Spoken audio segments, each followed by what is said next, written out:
Jadi di sini ada tampilan login. Nah, untuk login ini kita menggunakan username admin dan password admin. Username dan password admin tersebut dapat disesuaikan dengan database yang sudah kita buat pada phpMyAdmin. Jika kita sudah isi, kita bisa login, dan ini adalah tampilan menu. Nah, yang pertama ini kita akan menjelaskan tentang tabel guru. Di sini pertama ada input data. Kita bisa memasukkan ID guru dan bisa memasukkan nama guru. Setelah itu bisa kita simpan dan sudah berhasil. Lalu bisa kita lihat data di display guru.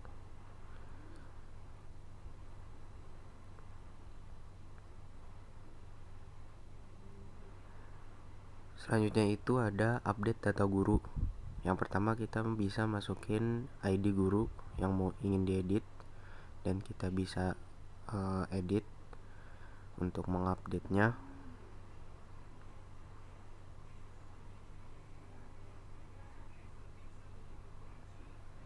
Database yang sudah diupdate akan menampilkan tampilan seperti ini. Lalu yang terakhir dari tabel guru itu ada delete guru.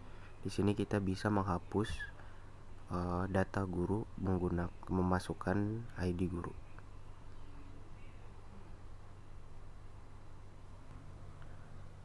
Ya, selanjutnya ada data admin. Kita bisa menambahkan data admin mulai dari nama guru, menambahkan username dan password.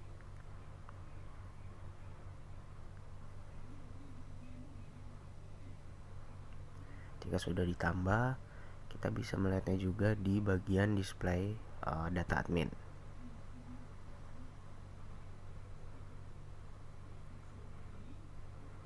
Selanjutnya kita juga bisa mengupdate data admin. Kita bisa memasukkan username-nya. Lalu kita bisa mengubah username dan membuat password baru.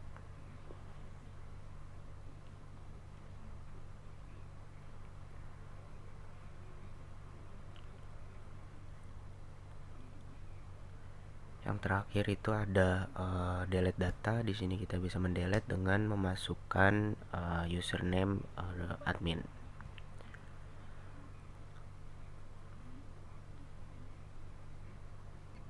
Selanjutnya ada input data siswa. Ini kita bisa memasukkan NIS, nama, kelas, terus password dan alamat.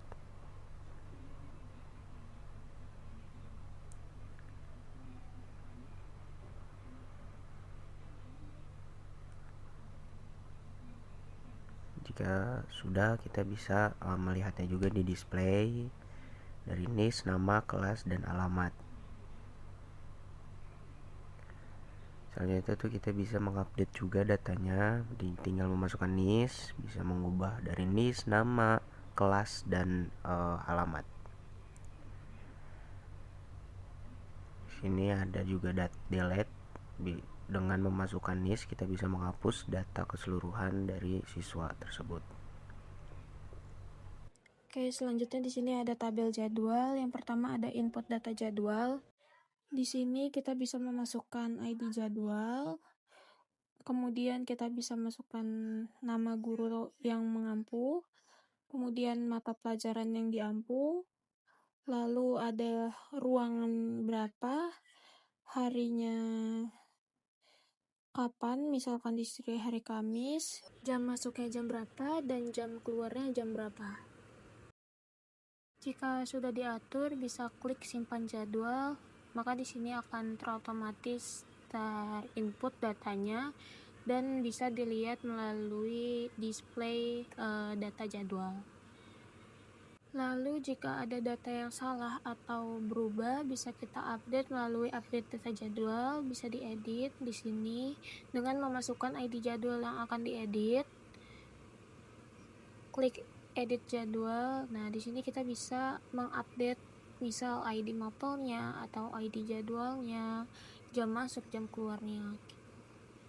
Di sini sudah berhasil. Selanjutnya, jika ingin menghapus data, bisa klik delete data jadwal, lalu masukkan ID jadwal yang akan dihapus. Nah, di sini data jadwal sudah terhapus secara otomatis. Selanjutnya di sini ada tabel mapel. Yang pertama kita bisa input data mapel dengan memasukkan ID mapel, nama mapel, dan kelasnya. Nah, jika sudah diinput, kita dapat melihat data tersebut di display data mapel. Nah, di sini sudah terinput ya datanya.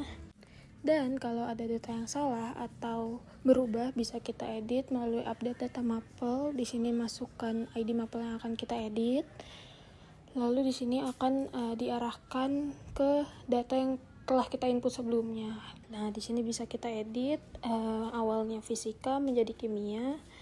Lalu ini tampilan jika sudah diedit. Di sini kita juga bisa menghapus data dari mapel tersebut dengan memasukkan ID yang akan dihapus, lalu klik delete. Nah, ini sudah terhapus secara otomatis. Ya, di sini ada tabel mengajar. Yang pertama kita bisa menginput data mengajarnya dengan memilih guru dan nama mapel yang diampu.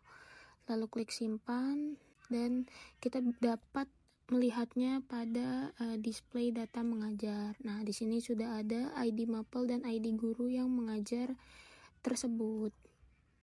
Nah, di sini kita juga dapat mengupdate data mengajar dengan memasukkan ID mapel, lalu akan diarahkan kepada ID mapel dan ID guru. Di sini kita bisa mengubah ID mapel atau ID guru tersebut sesuai dengan yang benar. Kita juga dapat menghapus ID mengajar dengan mengklik delete data mengajar.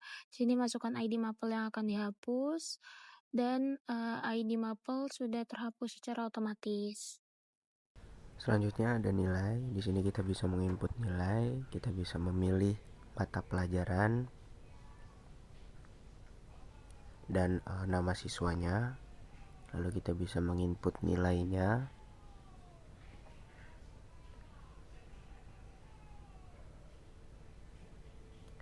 Jika sudah menginput, kita bisa melihatnya di display, bisa melihat ID mapel, NIS dan nilai.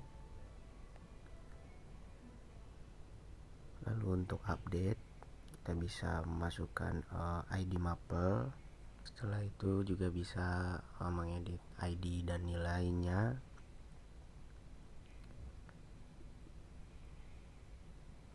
Lalu yang terakhir itu ada delete data dari nilai siswa dengan memasukkan ID nilainya.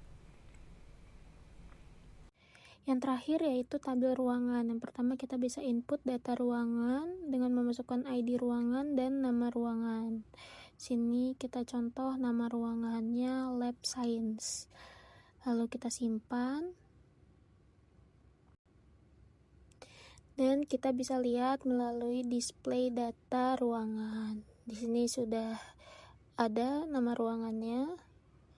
Lalu kita juga bisa mengedit data ruangan dengan memasukkan ID ruangan. Dan kita edit nama ruangannya menjadi lab IPA. Oke, di sini sudah sukses. Dan yang terakhir kita juga bisa mendelete data ruangan dengan memasukkan ID ruangannya lagi. Kita masukkan ID-nya, lalu kita klik hapus data. Di sini sudah terhapus secara otomatis. Sekian, terima kasih.